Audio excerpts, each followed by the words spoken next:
Hi! So I have been meaning to make this video for absolutely ages. I had the idea months and months ago. I've had the list written down for ages, but I've just never actually got around to filming it. So I'm really excited to finally do this video. As you can tell by the title, it is going to be about my 10 favourite teen movies. And these are all videos from my teen years, so generally made between the 80s and the early noughties. The list is in no particular order other than it's the order that I thought of them in. Also, I only have 3 of the films on DVD. The rest of them I had on VHS and they may or may not still be at my mum and dad's house, I'm not sure. So let's go through the list, starting with She's All That. This is one of those films, like quite a few of these on the list, where I have watched it so many times that I can tell you the next line when I'm watching it. I used to watch it all the time when I was younger, and it is probably one of the most stereotypically cliched teen movie of all time. It has the popular guy played by Freddie Prinze Jr., who I absolutely loved, by the way. He was like my #1 crush for a very long time. It's got unpopular girl, it involves a bet of some kind, there's a makeover, a couple get together and then they find out something and then they split up and then they get back together again. There's house parties. It's basically just like every teen movie ever. It has one of the most memorable makeover scenes in it where she like comes down the stairs to Sixpence None the Richer's Kiss Me, and you like gradually see like from the heels to the dress, and then you see her face and it's like, oh my god, she's taken her glasses off and done something with her hair. She looks amazing. And the character has like the best name, Lainey Boggs. Like, it's like they were trying to come up with, you know, what is the most like gross sounding name we could come up with? Like Boggs. That is the best surname to give this character, who we're trying to emphasize is unattractive, even though she is clearly a very attractive woman just wearing glasses with a hair up in a ponytail, like paint splattered clothes on. The next on the list is 10 Things I Hate About You, which starred the very missed and beautiful Heath Ledger. I loved him in this film.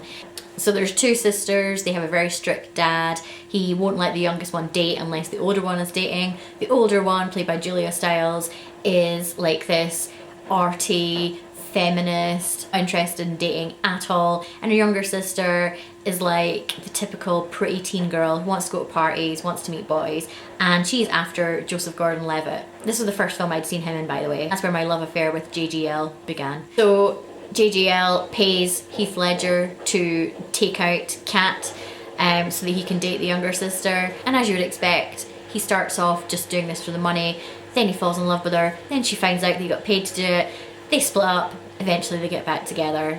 It's based on Shakespeare's Taming of the Shrew. There are some really great scenes in it, like where Heath Ledger like tries to win Kat back and he sings what's that song, I Love You Baby, like on the bleachers on the football field. It's another great teen movie. This next one I actually have on DVD, and it is Cruel Intentions. This is actually one of Blair's favourite films as well, and so we've watched it together quite a lot. I think it's the first film that we watched together when we first started dating, so it holds some nice fond memories for me. So this is about Ryan Phillippe and Sarah Michelle Gellar, who are step siblings. They're spoiled rich kids who enjoy nothing more than messing with people's lives, and Catherine bets her brother Sebastian that he can't sleep with Reese Witherspoon's character, who is like this virginal, innocent, sweet girl who wants to save herself for marriage. If he can sleep with her, then he gets to sleep with Catherine, racy. If he can't, then she gets his nice car. As with all of these other films I've talked about, it starts out as a bet, he eventually falls in love with her, she finds out, all goes wrong, and there's a tragic turn of events towards the end, which is very sad, but it's just a great film. There's great lines in it. Joshua Jackson is in it, and he plays Sebastian's gay friend, who's a great character, and it's just one of those classic films. It is based on a French film. I'm not going to attempt to say the name in French, but yeah, it's a great film. Next one is Bring It On, aka the cheerleader one, with Kirsten Dunst in it. Me and my friends loved this film when we were teenagers. We used to like learn dances. In fact, there was a school talent show where we did like wasn't I in it? I was about to say where we did the opening performance, you know, where it's like, I'm sexy, I'm cute, I'm popular to boot.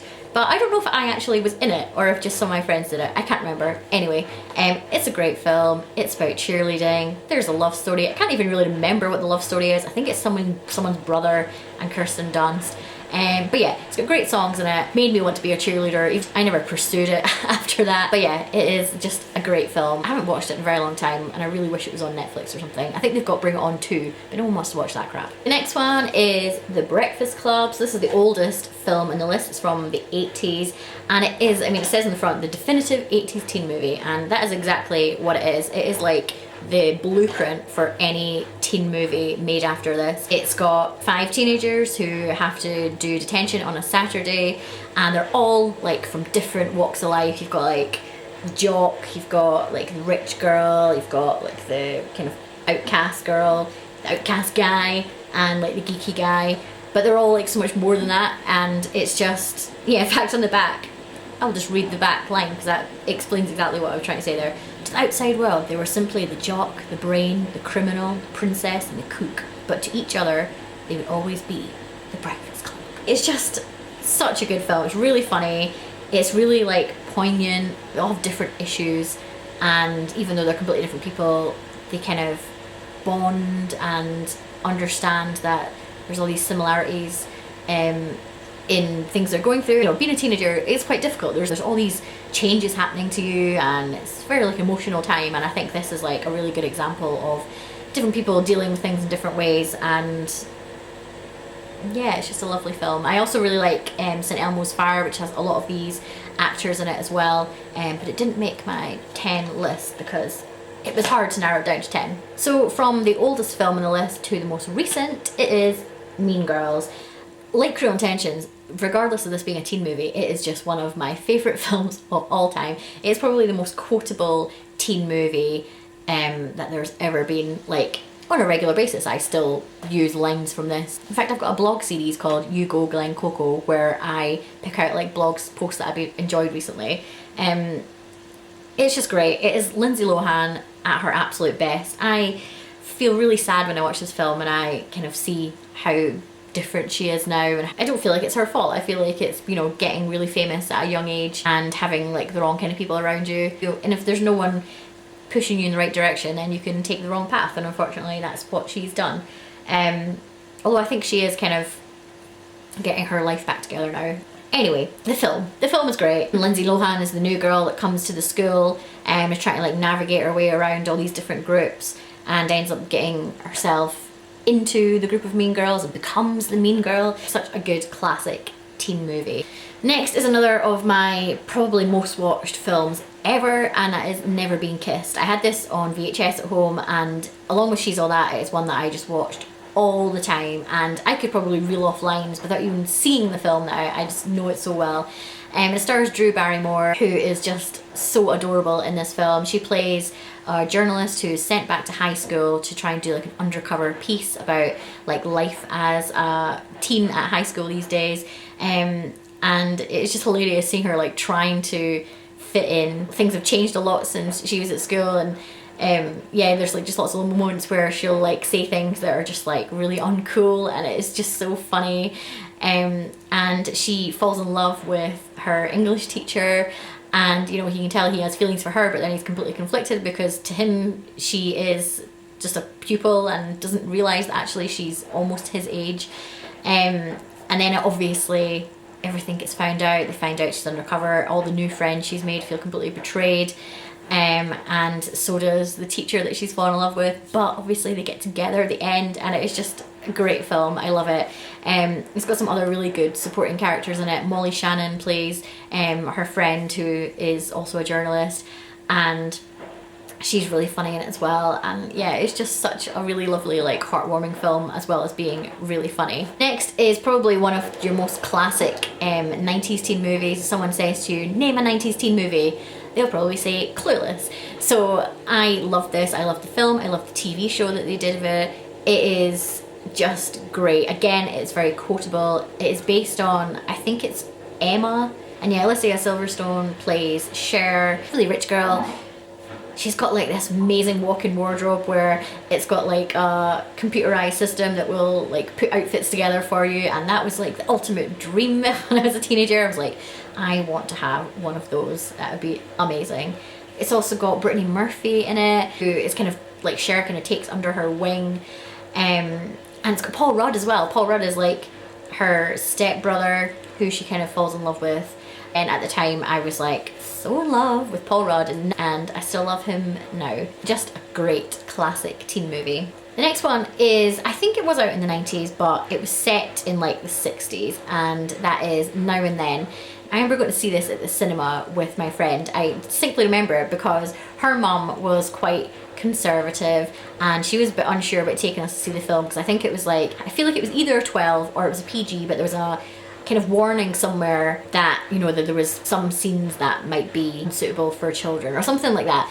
Basically there's like a scene in it where boys are naked, but you don't actually see anything unless you pause the video like I did, and then you can see a little bit. So basically her mum was a bit unsure about taking us to see this film, so I remember that she went to see it herself first and then decided it's fine and took us to see it, which is just ridiculous. That's why it sticks in my mind, because my friend's mum was so worried about taking us to see Now and Then that she had to like approve it first. So yeah, the film straddles two timelines. So it starts off in the future where you've got four women played by Demi Moore, Rosie O'Donnell, can't remember the other two, and Melanie Griffith maybe? I can't remember. Anyway, so it's played, there's like adult women who meet up.